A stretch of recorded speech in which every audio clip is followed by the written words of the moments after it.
James Uso and Cody Rhodes have dropped those undisputed WWE Tag Team Championships. Multiple WWE stars make their Raw debuts, and a major return has been confirmed for the WWE. Find out who it is in a little tickle. Kick me if I've heard this one before there, Fraser Porter, but the Judgment Day were taking on Cody Rhodes and Jey Uso last night on Raw. That is an original matchup. We've never seen that one before. No, we have not, Dream but it is a matches. result that might have surprised a few, I imagine, before turning on last night's Raw, because Damian Priest and Finn Balor of said Judgment Day have toppled James Uso and Cody Rhodes to win the Undisputed Tag Team titles once again. I can't believe it. I was actually genuinely shocked this morning when I opened up Twitter and saw that they'd lost the belts. So they've had it for 9 days? Yes. Right, 9 days. They won it just at Fastlane, and Damian Priest and Finn Balor are back to being champions. At least we had that fantastic press conference. Oh, yes. Leave the memories alone. Like, Just let them, don't need the titles to smoke weed and get drunk. Just let them do it on a spare time. Just let it happen. But just in case you missed what happened, it was a big shock. I say shock, but it seems to happen every time he's not in a match. Jimmy Uso appeared to superkick Jey Uso. Jey had delivered a spear to Damian Priest, delivered a spear to Finn Balor. He's going to head up to the top rope, I think, or maybe wait for Cody Rhodes on the apron. But Jimmy Uso appeared, super kick. Finn Balor capitalizes. He gets the pinfall. 1, 2, 3. Now, I would be saying before last week's SmackDown, this would be the perfect opportunity now for Cody Rhodes to be that draft pick to go to SmackDown, so he could start to finish the story against Roman Reigns. But that obviously can't happen now because of Kevin Owens being that there. Change for Jey Uso going to Monday Night Raw. So what the hell's going to happen, Fraser?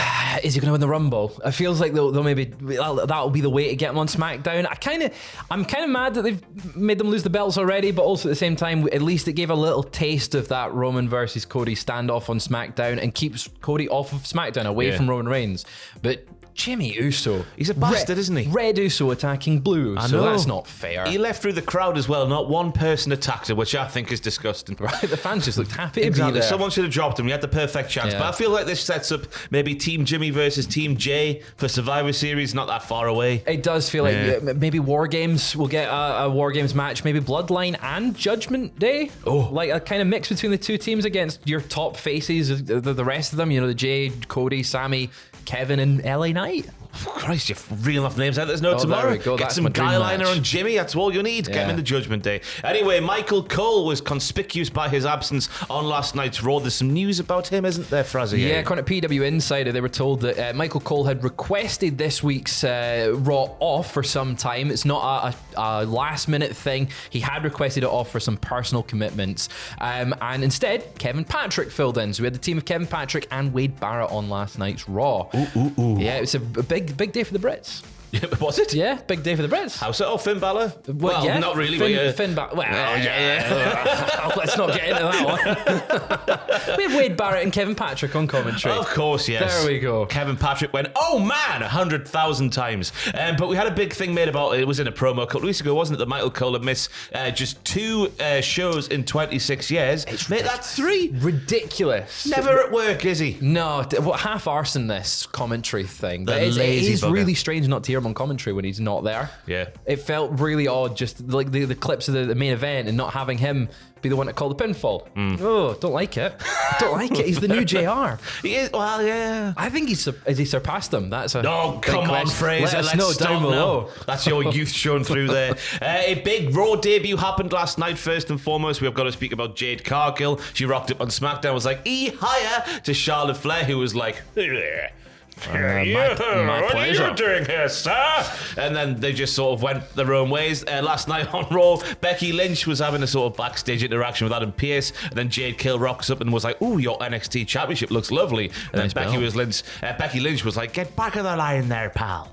She did do that, yeah. Yes. She told her to get the back of the line. I'm excited to see this match, but where do we think Jade's going to end up on Raw? That's what all the reports seem to be pointing towards. But her versus Becky in NXT? I don't see why not. It'd be a good match, big money match. We've seen with the likes of Dominic Mysterio. I'm sure there's other examples out there. I'm struggling to think off the top of my head because it's very Baron early in the Corbin. morning. Yeah, just people who have gone Going to down. NXT, won a title, gone to Raw, not really missed any Raws, even though they've been a champion in NXT. So Yeah, I think it'd be a good way to establish her versus Becky straight off. I don't think I like it though. I think I want Jade to just make a big splash. All these little appearances where the superstars of today are sort of belittling her and not really like they're sort of going like, "Ooh, you seem like a threat," but they're not treating her with that superstar superstar appeal. Oh, I disagree. I feel like she comes across as a real star, being on all 3 shows this week, and being every superstar being like, you're a big deal. Like, you're putting her there with Charlotte and Becky. She was like, get back of the line now. Right, well, that's the man, isn't it? Yeah. That's her character. But Jade came across as quite a big star, being put in that spotlight with Becky just straight off.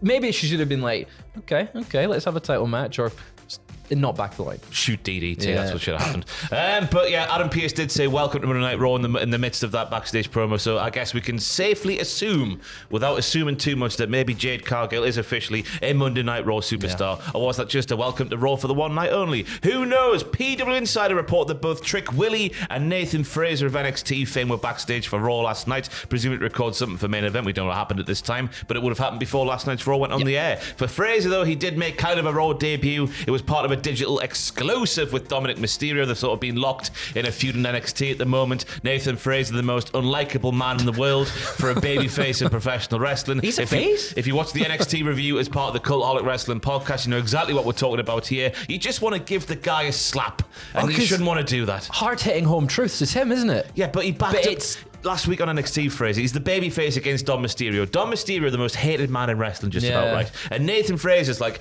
watch this, I'm going to give him a zinger. Here's a hard-hitting home truth for you. And then he says something to Dominic Mysterio and turns around to his pal Axiom and goes, that was a massacre, wasn't it? And then turns back around to Dom and starts talking. He's backing up his own points by saying, that's a massacre. He's quite such an arsehole. It's quite cringe.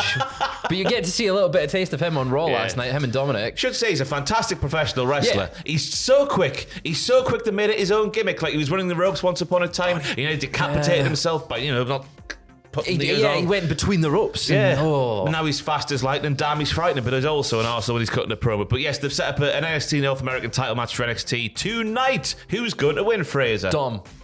Always on Dom. Is it? Oh yeah, I'm going to keep that belt on Dom for now. He is one of the most entertaining things in all of WWE. Of course he is. Yeah. Yes, he is. Tell you what else is entertaining. Here's a lovely thing. 10 wrestlers who injured themselves away from the ring. The thumbnail has Randy Orton taking the bins out. He does. What did he do? Did he cut himself on a can of beans? Did he slip on a banana peel that fell out of his sack? Find out while watching that video. Next up, we have a major return confirmed for the WWE, and it's all about a Lucha Libre icon. A Lucha Libre icon known as Logan Paul. Oh my God. Oh my God, he is a Lucha Libre icon. He obviously had a big boxing victory, a legitimate boxing victory at the weekend, and he called out Rey Mysterio, and it's been confirmed that he will be appearing on this week's SmackDown. You excited to see Logan Paul back? I want to see him take the title off Rey Mysterio, because that's who I was actually referring to by saying Lucha Libre icon, because Rey Mysterio has been speaking on the MMA Hour with that shill and not journalist Ariel Helwani, and he was saying, I'm going to see what he has to say on Friday. We're going to have to tune in on Friday night on SmackDown because he called me out and I responded. But now we're going to face each other and I have to hear what he has to say. Helwani then asked if Mysterio and Paul will be on SmackDown, and Ronald confirmed they both will be there.